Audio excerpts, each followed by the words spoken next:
Morning class. बेटा आपकी जो मधुबन की बुक थी वो कंप्लीट हो चुकी है अपनी, ठीक है ना। कुछ सिलेबस इसमें से कम किया गया, इसलिए लास्ट वाला जो चैप्टर था वो अपना कट गया है सिलेबस में। तो आज से अपन वापस रिवीजन स्टार्ट करेंगे चैप्टर 1 से, ठीक है।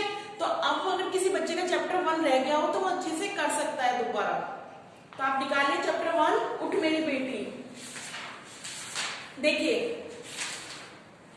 पेड़ों के झुनझुने बजने लगे, लुढ़कती आ रही सूरज की लाल गेंद, उठ मेरी बेटी सुबह हो गई। सुबह सुबह आपको पता है, आपको सुबह सुबह बहुत अच्छी नींद आती है, उठा नहीं जाता हम लोगों से। तो किस तरह एक पिता अपने बेटे को उठा रहा है वही इसमें बताया गया है, ठीक है ना। तो देखो क्या बोल रहे हैं पापा, पेड़ों के झुनझुने बजने लगे। आपको पता है सुबह सुबह जब हवा चलती है तो पेड़ों के पत्तों की आवाजें आती है। तो कह रहे हैं कि पेड़ों के झुनझुने बज रहे हैं, लुढ़कती आ रही सूरज की लाल गेंद, और धीरे धीरे धीरे धीरे सूरज की जो गेंद है वो लुढ़कती हुई आ रही है। तो सुबह सुबह जब सूरज उगता है ना तो देखना थोड़ा सा निकलता है, फिर धीरे धीरे धीरे धीरे करता हुआ पूरे आसमान में रहता है। तो कह रहे हैं कि लुढ़कती हुई यानी सूरज की गेंद लुढ़कती हुई आ रही है। उठ मेरी बेटी सुबह हो गई, मेरी बेटी उठ जा सुबह हो गई। ऐसे समझ में, तूने जो छोड़े थे गैस के गुब्बारे, तारे अब दिखाई नहीं देते। रात में जो तारे होते उन्होंने कवि ने क्या बोला उनको, गैस के गुब्बारे। कि तूने जो रात को गैस के गुब्बारे छोड़े थे, जो तारे रात को थे, वो अब दिखाई नहीं देते। तारे कब दिखाई देते हैं? रात में दिखाई देते हैं ना, दिन में थोड़ा दिखाई देते हैं। तो कवि कह रहा है अपनी बेटी से कि तूने जो गैस के गुब्बारे यानी जो तूने तारे रात में देखे थे ऊपर, वो अब दिखाई नहीं दे रहे। तूने जो नचाई थी फिरकी, चांद देख अब गिरा, उठ मेरी बेटी सुबह हो गई। उन्होंने चांद को क्या बोला है? फिरकी। फिरकी जानते हो ना, एक खिलौना होता है, घुमाता है तो घूमता रहता है। हाँ, तो कवि ने चांद को फिरकी बोला कि तूने जो फिरकी घुमाई थी अब देख वो गिरने वाली है, ठीक है। उठ मेरी बेटी सुबह हो गई, मेरी बेटी उठ जा सुबह हो गई। तूने थपकियां देखकर जिन गुड्डे गुड़ियों को सुला दिया था, टेले मुंह रंगे हाथ मलते हुए बैठे हैं। तूने जो बड़े बड़े टीले होते हैं मिट्टी के, तो आप देखते हो रात में बिल्कुल शांत हो जाते हैं, है ना। तो कह रहे हैं कि तूने जिन गुड्डे गुड़ियों को सुला दिया था थपकी देकर, अब देख वो भी उठ गए हैं। गुड्डे की जरतारी टोपी उल्टी नीचे पड़ी छोटी तलैया, और जो तलैया जानते हो जिसमें पानी होता है, तालाब तलैया जो होते हैं, तो जो गुड्डे की जो जरतारी टोपी है वो उसमें उल्टी पड़ी हुई है। वह देखो उड़ी जा रही चुनर तेरी गुड़िया की झिलमिल नदी, उठ मेरी बेटी सुबह हो गई। और जो गुड़िया की जो चुनरी है उसको क्या पता है? झिलमिल नदी। क्योंकि आप देखते हो जब नदी में सूर्य का प्रकाश डलता है तो झिलमिल झिलमिल झिलमिल करती है ना। तो कवि कह रहा है कि तेरी जो गुड़िया की चुनरी है वह उड़ती हुई जा रही है नदी के समान, उठ मेरी बेटी सुबह हो गई।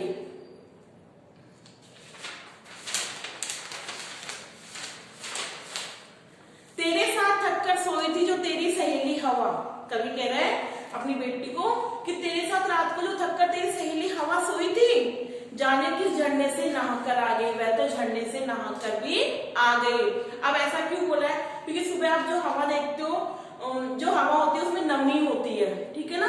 तो कवि कह रहा है जो तेरी सहेली हवा थी जो रात को तेरे साथ सोई थी, वो तो झरने से नहाकर भी आ गई है। गीले हाथों से छू रही तस्वीर की किताब, देख तो कितना कितना रंग फैल गया।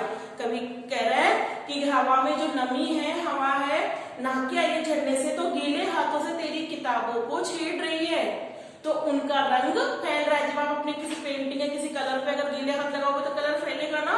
हाँ, तो कभी वही कह रहा है कि जो तेरी सहेली हवा है जो रात को तेरे साथ सोई थी, सुबह वो झरने से नहाकर आई है और अपने गीले हाथ वो तेरी किताबों को छू रही है, जिससे उनका रंग फैल रहा है। उठ, घंटियों की आवाज धीमी होती जा रही है। उठ, आप देखते हो सुबह सुबह मंदिरों में आरती होती है, घंटियां बजती है, तो जैसे जैसे सुबह होती जाती है तो घंटियों की आवाज धीमी होती जा रही है। तो कवि वही कह रहा है कि अब तो उठ जा, अब तो मंदिर की घंटियों की आवाज भी धीमी होती जा रही है। दूसरी गली में मुड़ने लग गया बूढ़ा आसमान, अभी भी दिखाई दे रहे हैं उसकी लाठी में बंधे रंग बिरंगे गुब्बारे, कागज, पन्नी की हवाई चरखियां, लाल हरी ऐनक, दफ्ती के रंगीन बोपू, उठ मेरी बेटी आवाज दे सुबह हो गई, उठ देख।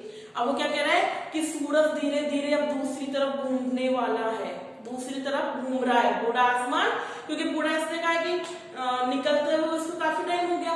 तो अब जो सूरज है वो दूसरी तरफ घूम रहा है और उसमें क्या क्या बंधे हुए हैं उसकी नाटी में, रंग बिरंगे गुब्बारे, खिलौने, चरखियां, पन्नी, ऐनक, ऐनक तो चश्मे होते हैं ना, आप लोग जब वो गली में आता है ना हर माल बेचने वाला, जब वो कुपड़ी में जाता है वो खिलौने बेचता है, ध्यान है आपको, उसमें क्या क्या होता है, रंग बिरंगी पन्नियां होती हैं, गुब्बारे होते हैं, ऐनक होता है, गुड्डे होते हैं, गुड़िया होती हैं। तो वही बताया कि उठ मेरी बेटी, अब तो सूरज भी बूढ़ा हो गया, दूसरी तरफ मुड़ गया और अब तो उठ जा।